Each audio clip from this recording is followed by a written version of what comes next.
মানুষের কোনো ইচ্ছা বা শখ যদি থেকে থাকে, শত কষ্ট হলেও কিন্তু সেইগুলোই মানুষ করে থাকে। তো হ্যালো এভরিওয়ান, শুভ সকাল বন্ধুরা, কেমন আছো তোমরা? আশা করছি সবাই খুব ভালো আছো, আর আমরাও বেশ ভালো আছি। আমি আলপনা, আমার নতুন আরও একটি ব্লগে তোমাদের সবাইকে জানাই অনেক অনেক স্বাগত আর অনেক অনেক ভালোবাসা। আজকে দিনটা হলো বৃহস্পতিবার। এখন ঘড়িতে সময় কিন্তু সকাল 11:30টার মতো বাজে। তো সকাল বললাম, 12টা যেহেতু বাজে না তাই। তো আজকে সকালের ভিডিওটা অনেকটা বেলাতেই শুরু করছি। ভেবেছিলাম আজকে কোনো ভিডিও করব না, রান্নাবান্না সমস্তটাই কমপ্লিট হয়ে গেছে, মেয়ে খাওয়া দাওয়া করে স্কুলে চলে গেছে।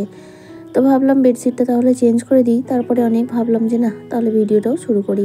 তো চলো বন্ধুরা, আজকে এখন থেকেই তোমাদেরকে সাথে নিয়ে আজকের ভিডিও শুরু করছি।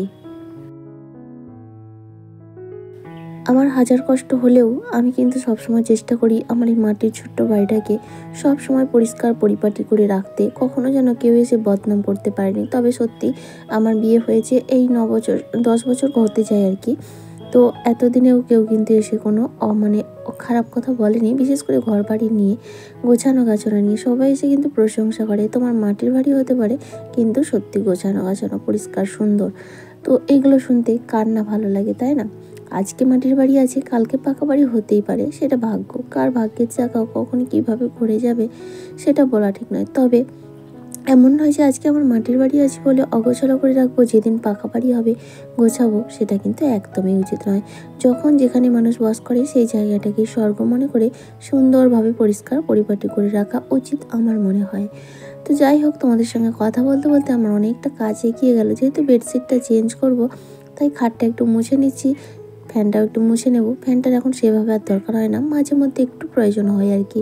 বালিশের কভারগুলো খুলে নিলাম, যেহেতু বাসি বিছানাটা সকাল থেকে রয়েই ছিল, আর অনেক দিন হয়ে গেল বেডশিটটা চেঞ্জও করা হয়নি, এমনিতেও করার কথাই ছিল। তো যাই হোক, আজকে চেঞ্জ করে নেব। তবে আজকে কিন্তু আর কাচবো না, আজকে রাতে ভিজিয়ে রাখবো, কালকে সকালে কেচে দেবো। রাতে ভিজিয়ে রাখলে একটা সুবিধা হয়, সকালে কিন্তু বেশি পরিশ্রম করতে হয় না, একটু ধূপকে নিয়ে ধুয়ে দিলে কিন্তু সুন্দর পরিষ্কার হয়ে যায়। তো যাই হোক, ওদিকে সব খাটটাকে ভালো করে মুছে নিয়েছি, মশারিটাকেও গুছিয়ে নিচ্ছি। আর এখন এই যে বালিশের কভারটা খুলতে বাকি ছিল, সেটাই খুলে নিয়ে বেডশিটটা তুলে নেব। গতকালের ভিডিওতে সুন্দরবন ঘরকন্যা থেকে দিদিভাই কমেন্ট করে বলেছে, কথা দিদিভাই ভিডিওটা খুব সুন্দর হয়েছে। তো আমি এখানে একটা জিনিস বুঝতে পারলাম না দিদিভাই, কথা দিদিভাই বলছো মানে আমার নাম কিন্তু কথা নয়, আমার নাম হচ্ছে আলপনা। তো যাই হোক, থ্যাংক ইউ সো মাচ। তুমি কিভাবে কথাটা বলেছো আমি ঠিক বুঝতে পারছি না। তো যাই হোক, অসংখ্য ধন্যবাদ আমার ভিডিওটা দেখার জন্য আর এত সুন্দর একটা কমেন্ট করার জন্য। ফিউশন অফ টুম্পা কমেন্ট করে বলেছো, কথাগুলো একদম ঠিক বলেছো, থ্যাংক ইউ সো মাচ গো। আসলে কি বলতো, জীবনটা না সেই ছোট্ট থেকে যেটুকু বয়স হয়েছে, ওই বাস্তবতার সঙ্গে লড়তে লড়তে অনেকটা অভিজ্ঞতা সঞ্চয় হয়ে গেছে। আর আমি যেটা বলি সেটা একেবারে বাস্তব জীবনের আমার নিজস্ব অভিজ্ঞতা দিয়ে। হয়তো সেটার সঙ্গে কারো জীবনের সঙ্গে নাও মিলতে পারে, কারণ সবার জীবনযাত্রা, সবার জীবনের স্ট্রাগল তো এক নয়। তবে আমি যেটা বলি সেটা আমি সবসময় বলেছি, কোনো নাটকীয় বা ভিডিওর জন্য স্ক্রিপ্ট লেখার নয়, আমার বাস্তব জীবনের সমস্ত অভিজ্ঞতাই আমি তোমাদের সঙ্গে শেয়ার করি। তো যাই হোক, অসংখ্য ধন্যবাদ। আর এইভাবেই তোমরা পাশে থেকো। আর তোমাদের সঙ্গে কথা বলতে বলতে এদিকে দেখো বেডশিটটা কিন্তু চেঞ্জ হয়ে গেল। মৌলিনা সেনাপতি কমেন্ট করে বলেছে, সত্যি দিদিভাই তোমার কাজগুলো না দেখতে খুব সুন্দর লাগে, আর এইভাবেই সবসময় হাসি খুশি থেকো। থ্যাংক ইউ সো মাচ গো, অসংখ্য ধন্যবাদ। এইভাবেই তোমরা আমার পাশে থেকো আর আশীর্বাদ করো যেন এইভাবেই হেসে খেলে জীবনটা কাটিয়ে দিতে পারি।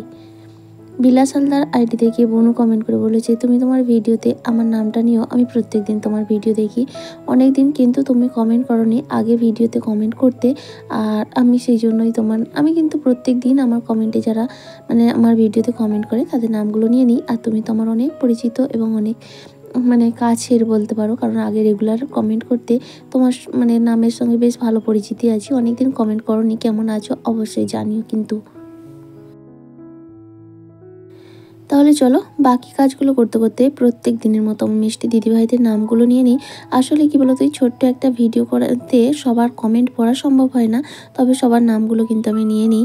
আর কি বলতো, এখন না একটু বেশি বড় ভিডিও হলে সেভাবে কেউ দেখতে চায় না, একেবারেই কম টাইম দেখে। সেই জন্য ছোট ভিডিও দেওয়াটাই বেটার বলে আমি মনে করছি। তো সেই জন্যই চেষ্টা করছি এখন খুব ছোট ছোট ভিডিও দিতে, তাতে আমার পরিশ্রমটাও কম হয়, তোমাদের দেখতেও ভালো লাগে, তাই না? তো যাই হোক, ওদিকের ঘরটা গুছিয়ে চলে আসলাম এই ঘরে। কয়েকটা শীতের ঘরে পরার জন্য বের করেছি আর কি সমস্তটা। তো এবার তো রাখার সমস্যা, শীতের কালীন মানে শীতকালীন পোশাক রাখবো কোথায়? তো সেই জন্য যেগুলো বের করেছি আপাতত সুন্দর করে এইভাবে বিছানায় তো পড়ে রয়েছে, ভাঁজ করে ওই যে বাক্সটা দেখছো, বাক্সের উপর সুন্দর করে সাজিয়ে রেখে দেবো। কমেন্ট করেছে এমজে অধিকারী ফ্যামিলি, পাপিয়া দাস, মধুশ্রী মান্না, মৌলানা সেনাপতি, আশুতোষ চক্রবর্তী, বিলাস হালদার, সুন্দরবন ঘরকন্যা, নির্কু ঘোষ। বোনু কেমন আছো অবশ্যই জানিও, তুমি কিন্তু অনেকদিন পর কমেন্ট করেছে মামনি বাগদি, ফিউশন অফ টুম্পা। তোমাদের সবাইকে জানাই অসংখ্য ধন্যবাদ আর আমার তরফ থেকে অনেক অনেক অনেক ভালোবাসা। এইভাবেই তোমরা আমার পাশে থেকো আর এইভাবেই প্রত্যেক দিন এত মিষ্টি মিষ্টি কমেন্ট করো, কারণ তোমাদের এই মিষ্টি মিষ্টি কমেন্ট পেলে না সারাদিনের যে পরিশ্রম সবটা ভুলে যায়। এত পরিশ্রমের পর কিছু পাই না পাই, তোমাদের এই সুন্দর সুন্দর কমেন্টগুলো পেলে মনে হয় সত্যি তোমরা আমায় কত ভালোবাসো এবং তোমরা আমার কত আপনজন। এত দূরে থেকেও যে এত কাছে আসা যায়, সেটা ইউটিউব প্ল্যাটফর্মে না আসলে কিন্তু বোঝাই যেত না, তাই না?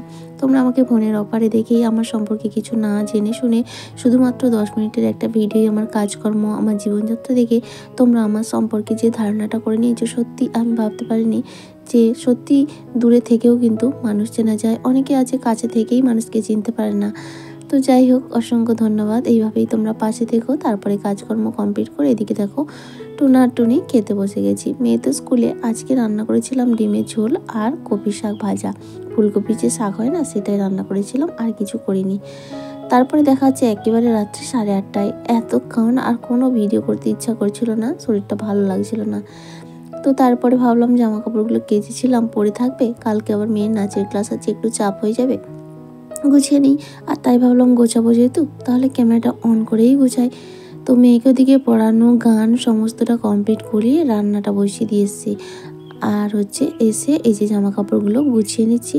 ওই দুটো ভালো শাড়ি ছিল আর কয়েকটা এমনি রেগুলারের জামা কাপড় আর কি। তো ভালো শাড়িগুলো গুছিয়ে নিয়ে আলমারিতে রেখে দেবো। আসলে কি বলো তো, কোথাও তো সেভাবে যাওয়া হয় না, এইসব শাড়িগুলো বেকার আলনাতে রেখে ধুলো পড়বে, নোংরা হবে।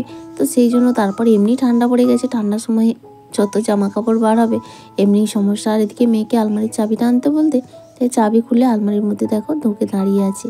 তাই একটু বকা দিলাম, আলমারির মধ্যে দাঁড়িয়েছিল।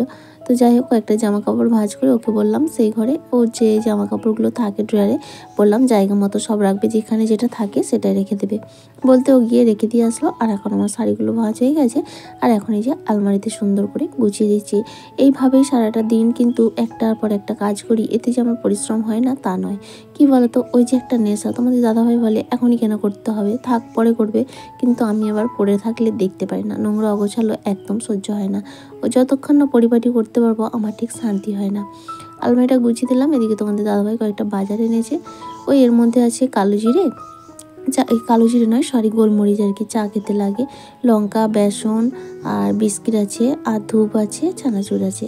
তো এগুলোই এখন প্রয়োজন ছিল। তাহলে চলো আজকের ভিডিওটা এটুকুই, আবারও দেখা হবে। সবাই খুব ভালো থেকো। আজকের মতো টাটা, গুড নাইট।